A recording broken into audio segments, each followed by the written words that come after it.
Chapter 34 of The Shuttle. This recording is in the public domain. The Shuttle by Frances Hodgson Burnett. Chapter 34. Read Godwyn. Stornham Court had taken its proper position in the county as a place which was equal to social exchange in the matter of entertainment. Sir Nigel and Lady Anstruthers had given a garden party, according to the decrees of the law obtaining in country neighbourhoods. The curiosity to behold Miss Vanderpoel, and the change which had been worked in the well-known desolation and disrepair, precluded the possibility of the refusal of any invitations sent, the recipient being in his or her right mind and sound in wind and limb. That astonishing things had been accomplished, and that the party was a successful affair, could not but be accepted as truths. Garden parties had been heard of, were a trifle repetitional and even dull. But at this one there was real music and real dancing, and clever entertainments were given at intervals in a green embowered little theatre erected for the occasion. These were agreeable additions to mere food and conversation, which were capable of palling. To the garden party the Anstruthers did not confine themselves. There were dinner parties at Stornham, and they also were successful functions. The guests were of those who make for the success of such entertainments. "I called upon Mount Dunstan this afternoon," Sir Nigel said one evening before the first of these dinners. "He might expect it, as one is asking him to dine. I wish him to be asked. The Dunholms have taken him up so tremendously that no festivity seems complete without him." He had been invited to the garden party and had appeared, but Betty had seen little of him. It is easy to see little of a guest at an out-of-door festivity. In assisting Rosalie to attend to her visitors she had been much occupied, but she had known that she might have seen more of him if he had intended that it should be so. He did not, for reasons of his own, intend that it should be so, and this she became aware of. So she walked, played in the bowling green, danced and talked with Westholt, Tommy Allenby and others. "He does not want to talk to me. He will not, if he can avoid it," was what she said to herself. She saw that he rather sought out Mary Lithcom, who was not accustomed to receiving special attention. The two walked together, danced together, and in adjoining chairs watched the performance in the embowered theatre. Lady Mary enjoyed her companion very much, but she wondered why he had attached himself to her. Betty Vanderpoel asked herself what they talked to each other about, and did not suspect the truth, which was that they talked a good deal of herself. "Have you seen much of Miss Vanderpoel?" Lady Mary had begun by asking. "I have seen her a good deal, as no doubt you have." Lady Mary's plain face expressed a somewhat touched reflectiveness. "Do you know," she said, "that the garden parties have been a different thing this whole summer, just because one always knew one would see her at them?" A short laugh from Mount Dunstan. "Jane and I have gone to every garden party within 20 miles ever since we left the schoolroom, and we are very tired of them. But this year we have quite cheered up. When we are dressing to go to something dull, we say to each other, 'Well, at any rate Miss Vanderpoel will be there, and we shall see what she has on, and how her things are made.' And that's something. Besides the fun of watching people make up to her, and hearing them talk about the men who want to marry her, and wonder which one she will take. She will not take anyone in this place," the nice turned-up nose slightly suggesting a derisive sniff. "Who is there who is suitable?" Mount Dunstan laughed shortly again. "How do you know I am not an aspirant myself?" he said. He had a mirthless sense of enjoyment in his own brazenness. Only he himself knew how brazen the speech was. Lady Mary looked at him with entire composure. "I am quite sure you are not an aspirant for anybody. And I happen to know that you dislike moneyed international marriages. You are so obviously British that even if I had not been told that, I should know it was true. Miss Vanderpoel herself knows it's true." "Does she?" "Lady Alanby spoke of it to Sir Nigel, and I heard Sir Nigel tell her." Exactly the kind of unnecessary thing he would be likely to repeat. He cast the subject aside as if it were a worthless superfluity, and went on. "When you say there is no one suitable, you surely forget Lord Westholt." "Yes, it's true I forgot him for the moment, but," with a laugh, "one rather feels as if she would require a royal duke or something of that sort." "You think she expects that kind of thing?" rather indifferently. "She? She doesn't think of the subject. She simply thinks of other things. Of Lady Anstruthers and Ughtred, of the work at Stornham and the village life which gives her new emotions and interest. She also thinks about being nice to people. She's nicer than any girl I know." You feel, however, she has a right to expect it?" Still without more than a casual air of interest. "Well, what do you feel yourself?" said Lady Mary. "Women who look like that, even when they are not millionairesses, usually marry whom they choose. I do not believe that the two beautiful Miss Gunnings rolled into one would have made anything as undeniable as she is. One has seen portraits of them. Look at her as she stands there talking to Tommy and Lord Dunholm." Internally Mount Dunstan was saying, "I am looking at her, thank you," and setting his teeth a little. But Lady Mary was launched upon a subject which swept her along with it, and she, so to speak, ground the thing in. "Look at the turn of her head. Look at her mouth and chin, and her eyes with the lashes sweeping over them when she looks down. You must have noticed the effect when she lifts them suddenly to look at you. It's so odd and lovely that it almost—" "Almost makes you jump," ended Mount Dunstan dryly. She didn't laugh, and in fact her expression became rather sympathetically serious. "Ah," she said, "I believe you feel a sort of rebellion against the unfairness of the way things are dealt out. It does seem unfair, of course. It would be perfectly disgraceful if she were different.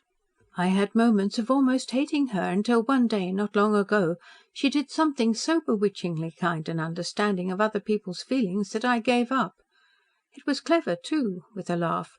"Clever and daring. If she were a young man, she would make a dashing soldier."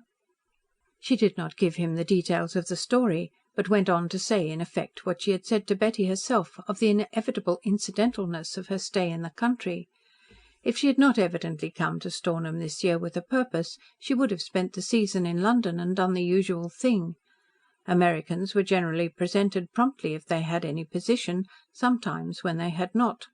Lady Alanby had heard that the fact that she was with her sister had awakened curiosity, and people were talking about her. Lady Alanby said in that dry way of hers that the arrival of an unmarried American fortune in England was becoming rather like the visit of an unmarried royalty. People ask each other what it means and begin to arrange for it. So far only the women have come, but Lady Alanby says that is because the men have had no time to do anything but stay at home and make the fortunes. She believes that in another generation there will be a male leisure class, and then it will swoop down too and marry people. She was very sharp and amusing about it. She said it would help them to rid themselves of a plethora of wealth and keep them from bursting. She was an amiable if unsentimental person, Mary Lithcom, and was quite without ill nature, expressing the consensus of public opinion. These young women came to the country with something practical to exchange in these days, and as there were men who had certain equivalents to offer, so also there were men who had none, and whom decency should cause to stand aside. Mount Dunstan knew that when she had said, "Who is there who is suitable?" any shadow of a thought of himself as being in the running hadn't crossed her mind. And this was not only for the reason she had had the ready composure to name, but for one less conquerable. Later, having left Mary Lithcom, he decided to take a turn by himself. He had done his duty as a masculine guest. He had conversed with young women and old ones, had danced, visited gardens and greenhouses, and taken his part in all things. Also, he had in fact reached a point when a few minutes of solitude seemed a good thing. He found himself turning into the clipped laurel walk where Tommy Alanby had stood with Jane Lithcom, and he went to the end of it and stood looking out on the view. "Look at the turn of her head," Lady Mary had said. "Look at her mouth and chin." And he had been looking at them the whole afternoon, not because he had intended to do so, but because it was not possible to prevent himself from doing it. This was one of the ironies of fate. Orthodox doctrine might suggest that it was to teach him that his past rebellion had been undue. Orthodox doctrine was ever ready with these soothing little explanations. He had raged and sulked at destiny, and now he had been given something to rage for. "No one knows anything about it until it takes him by the throat," he was thinking, "and until it happens to a man he has no right to complain. I was not starving before. I was not hungering and thirsting in sight of food and water. I suppose one of the most awful things in the world is to feel this and know it's no use." He was not in the condition to reason calmly enough to see that there might be one chance in 1,000 that it was of use. At such times the most intelligent of men and women lose balance and mental perspicacity. A certain degree of unreasoning madness possesses them. They see too much and too little. There were, it was true, 1,000 chances against him, but there was one for him, the chance that selection might be on his side. He had not that balance of thought left him which might have suggested to him that he was a man young and powerful and filled with an immense passion which might count for something. All he saw was that he was notably in the position of the men whom he had privately disdained when they helped themselves by marriage. Such marriages, he had held, were insults to the manhood of any man and the womanhood of any woman. In such unions neither party could respect himself or his companion. They must always, in secret, doubt each other, fret at themselves and feel distaste for the whole thing. Even if a man loved such a woman, and the feeling was mutual, to whom would it occur to believe it, to see that they were not gross and contemptible? To no one. Would it have occurred to himself that such an extenuating circumstance was possible? Certainly it would not. Pig-headed pride and obstinacy it might be, but he could not yet face even the mere thought of it, even if his whole position had not been grotesque. Because, after all, it was grotesque that he should even argue with himself. She, before his eyes and the eyes of all others, the most desirable of women, people dinning it in one's ears that she was surrounded by besiegers who waited for her to hold out her sceptre. And he, well, what was he?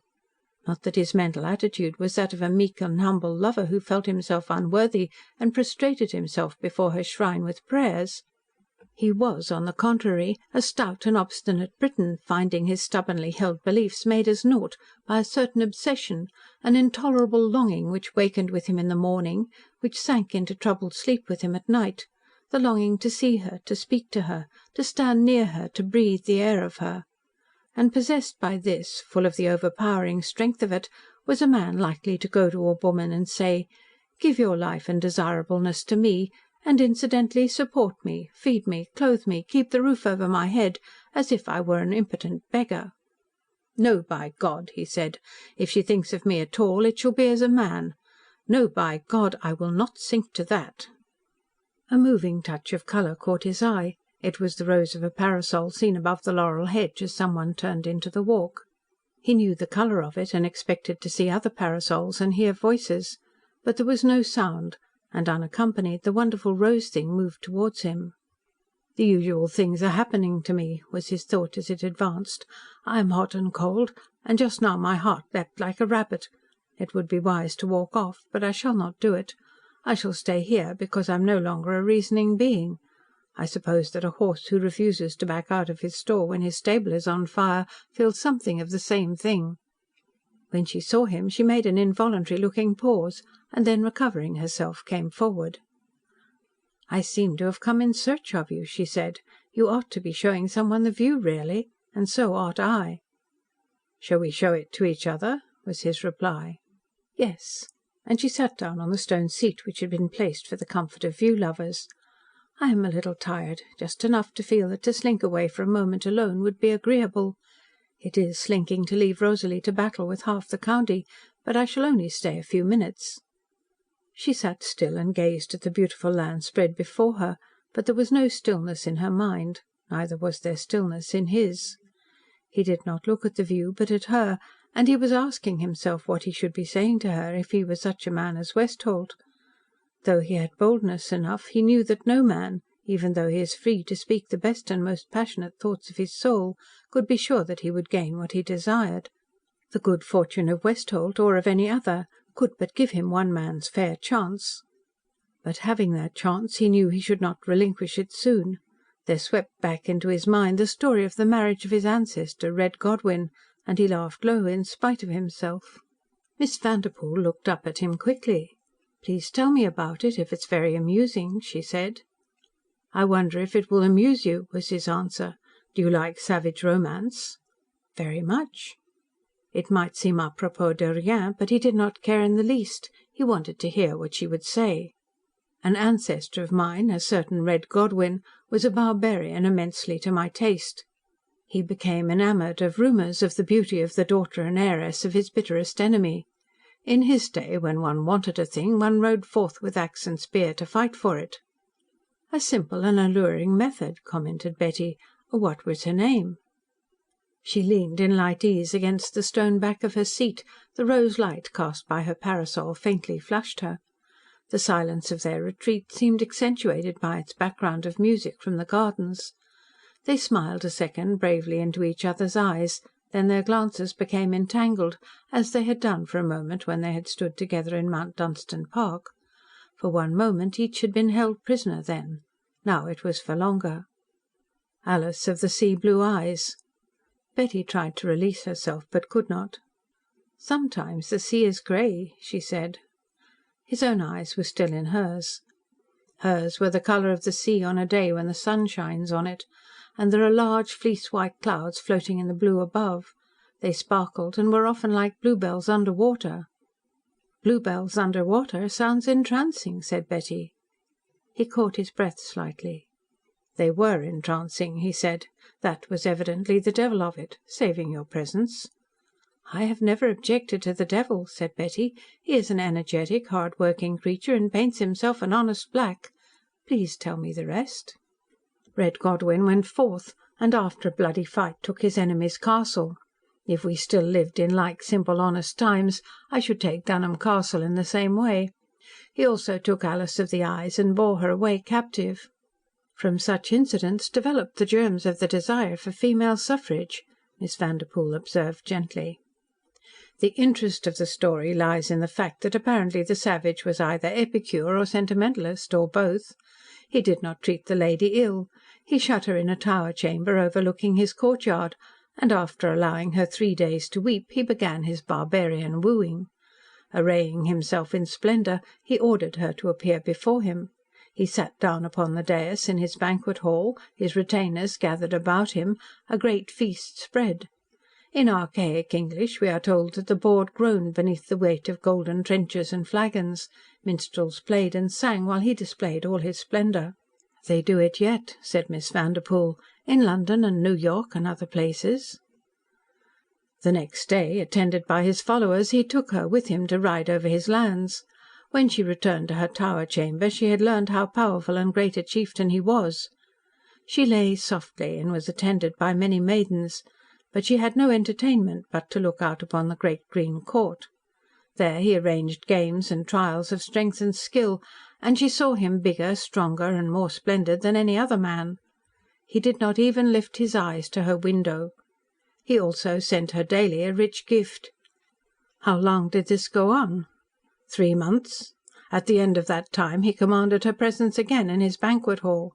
He told her the gates were open, the drawbridge down, and an escort waiting to take her back to her father's lands, if she would." "What did she do?"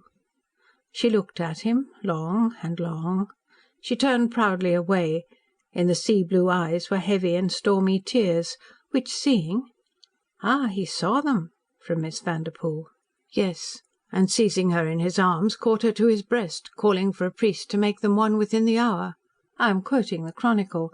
I was 15 when I read it first."